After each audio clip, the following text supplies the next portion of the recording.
Well, hello, how is everyone? I hope you're all well. And I hope also that you feel as amazing as you look, because if so, then you're going to have an amazing week. But anyway, the first thing we're going to be speaking about today is a video that I released yesterday.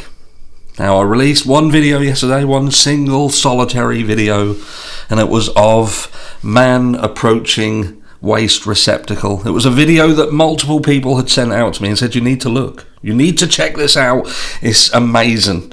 It's amazing what this person has found. And you know what? The thing is people are so invested in the Idaho 4 case that they see things and their mind's blown very easily. It's very easy to get caught up, carried away, just as I do. I do. And it does mean that we have to, at some point, step back and admit when we've made a mistake. And look, even though I didn't put this video out and say, look, this is what happened, this is what you're watching, I can validate it, accredit it, I can tell you that what you're seeing here is exactly what that is. I did put the video on and said, go and have a look, go and do your own homework, but it's out there and this is what it seems to be showing. And that's not the case. It's not the case at all. And what you saw at the beginning of this video was in fact that exact video. Just done, how can I say, not overlaid, not put any filters or anything like that on it. It was just plain raw image. It's been sent to me to clarify things. And look, it is what it is. It is what it is.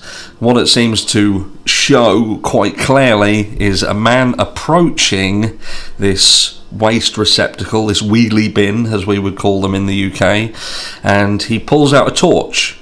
And as he turns away from the receptacle, you can see across the floor the beam of the torch. So this is just someone who's got a cigarette in one hand, he's out walking, he's checking the bins, and he walks away. Quite an odd thing. I don't know why someone would be doing that at night time. Some people just like bin diving, it seems. Maybe it's an up and coming sport that nobody knows about, and he's doing some late night practicing of said sport.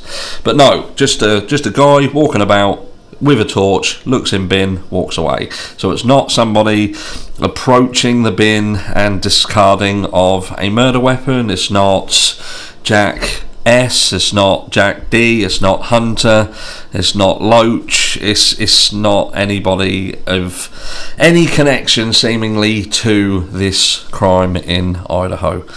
And there we go. So let's look at it like this. Do we, and would it be fair to assume that at some times our hunt, our search, our desire for answers, our desire to get what we want out of it makes us look at things with almost like a rose-coloured shade on? Do you know what I mean? Where, you know what it's like, you when you might have a partner who's an asshole, but you don't see it because you've got rose-tinted shades on, and you just see the good, you see what you want to see in it, you see the picture of this perfect angel that is doing everything for you. And that's, I feel, the same with some of the video footage that we're seeing, the Linda Lane stuff, the numerous clips that have been put out there. Same with the clips of Brian Kohberger when he's interacting with officers of the law, where some people see this person who's seemingly acting quite polite. For those who want Brian Kohberger to be guilty, they see a completely different thing.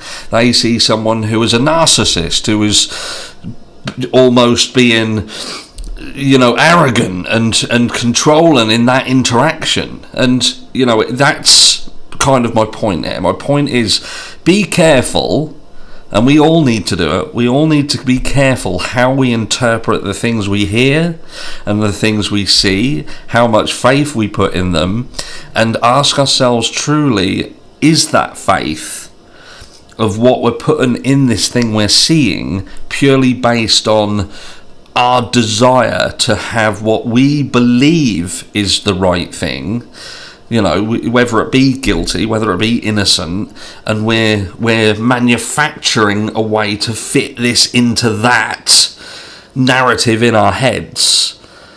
Do you know what I mean? I think it's very easy to do that. And in the Idaho 4 case, I think it would be fair to say that at ground level, there is enough questions already that need to be answered, and we don't have to go searching for them. We don't have to go manufacturing them. And it's that manufacturing of things that then loses people credence when it comes to saying, do you know what, I don't believe that Bryan Kohberger is guilty, or at the very least I believe that Bryan Kohberger had help.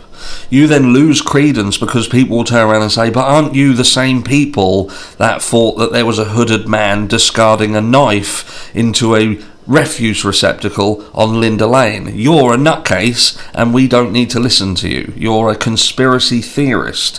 When in reality, we're just on the same journey as what these other people are.